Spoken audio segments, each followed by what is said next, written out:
Assalamualaikum warahmatullahi wabarakatuh. Selamat pagi anak-anak semua. Apa kabarnya hari ini? Baiklah, sebelum mata pelajaran Ibu mulai, Ibu seperti biasa. Seperti biasanya Ibu ambil absen dulu ya anak-anak Ibu semua.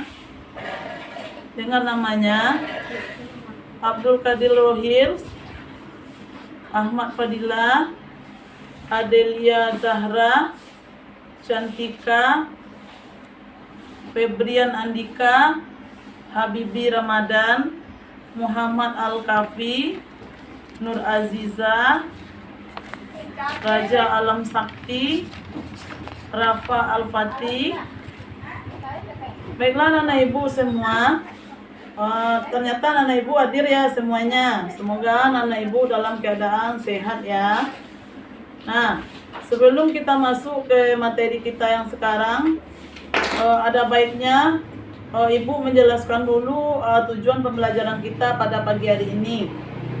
Yang pertama yaitunya siswa dapat menyebutkan lembaga-lembaga dalam susunan pemerintahan yang ada di desa dan kecamatan secara lisan. 2. Siswa dapat menjelaskan tugas dan fungsi dari lembaga pemerintahan desa dan kecamatan secara tertulis. Baiklah anak-anak ibu, yang pertama ibu akan menjelaskan struktur pemerintahan kecamatan.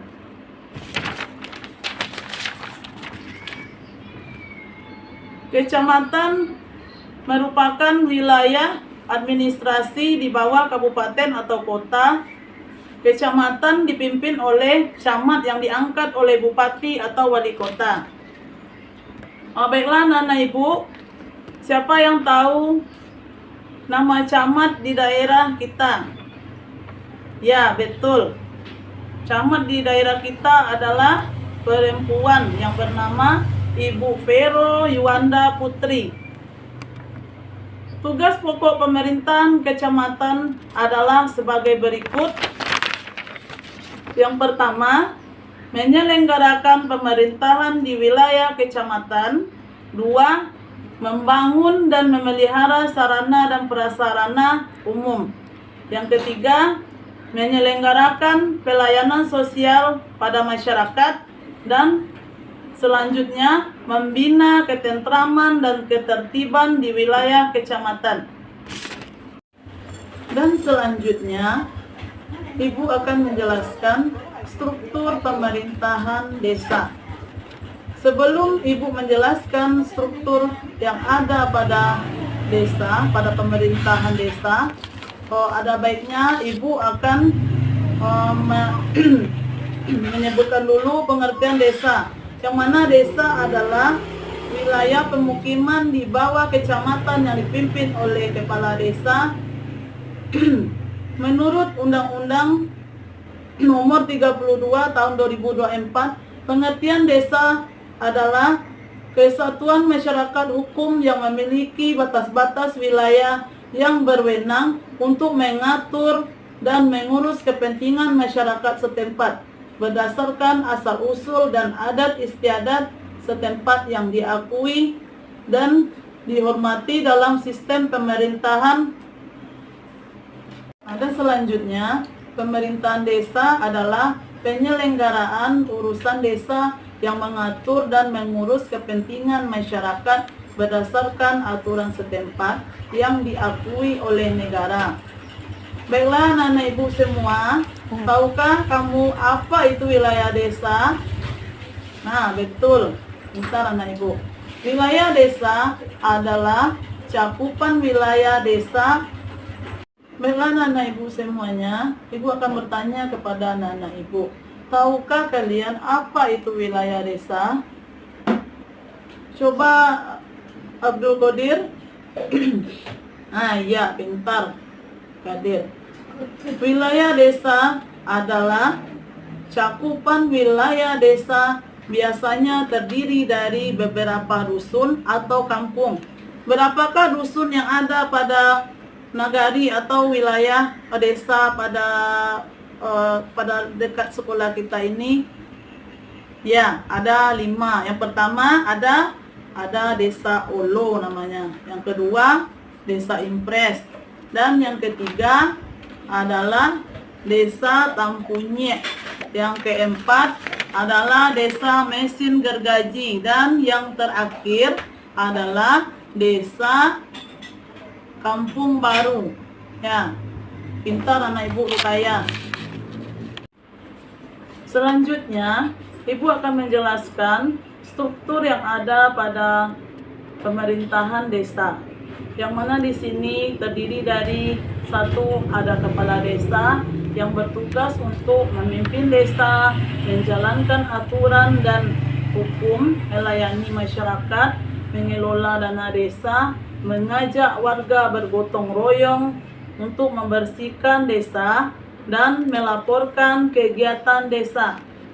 2. Sekretariat desa yang bertugas untuk membantu kepala desa menulis surat dan dokumen, menyimpan arsip desa, mengatur jadwal kegiatan desa, dan melayani warga yang akan datang ke kantor desa. Yang ketiga, tugas kepala urusan KUR umum adalah bertugas menyusun perencanaan kegiatan desa dan mengurus kelengkapan kantor desa dan mengatur kegiatan keuangan desa.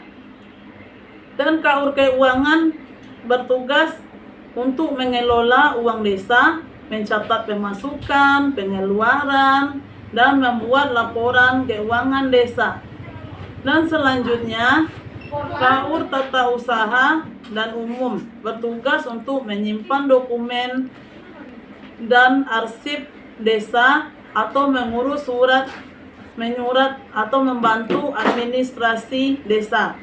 Yang keempat, tugas kepala seksi atau kasih, yang mana di sini bertugas untuk membantu kepala desa untuk menjalankan program dan kegiatan di bidang tertentu.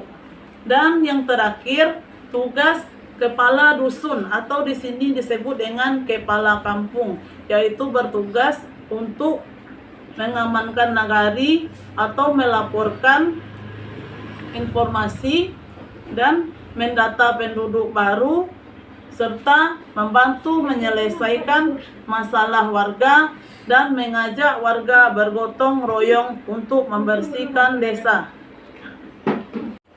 Baiklah, selanjutnya Nana Ibu, apakah sudah paham dengan materi kita pada saat ini?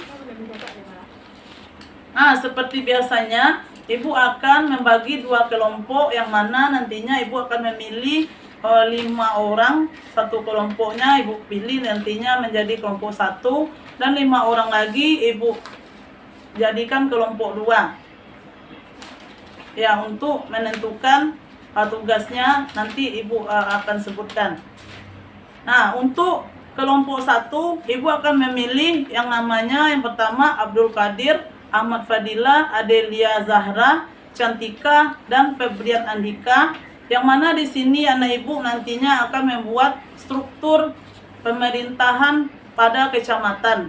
Dan untuk kelompok 2, Ibu akan memanggil anak Ibu Habibi Ramadan, Muhammad Al-Kafi, Nur Aziza, Raja Alam Sakti, dan Rafa Al-Fatih menjadi kelompok 2. Yang tugasnya nantinya akan membuat struktur pemerintahan desa. Baiklah anak Ibu, terima kasih karena sudah mengumpulkan tugasnya. Nanti akan Ibu nilai ya tugas anak-anak Ibu. Dan selanjutnya Ibu akan menyimpulkan pelajaran kita pada pagi hari ini, yaitunya tentang pemerintahan desa, yang mana di sini pemerintahan desa adalah pemimpin atau pengatur kegiatan di desa. Kepala desa dan perangkatnya bekerja untuk melayani dan membantu warga agar desa menjadi tempat yang baik dan tertib. Motivasi pada pagi hari ini adalah mari kita cintai desa kita dengan ikut menjaga kebersihan, saling membantu dan menghargai pemimpin desa. Kita bisa membuat desa menjadi tempat yang indah dan membanggakan. Baiklah anak-anak ibu semua, sampai di sinilah materi pembelajaran PKN kita pada pagi hari ini. Ibu tutupi dengan membaca hamdalah. Alhamdulillahirabbil alamin. Assalamualaikum warahmatullahi wabarakatuh.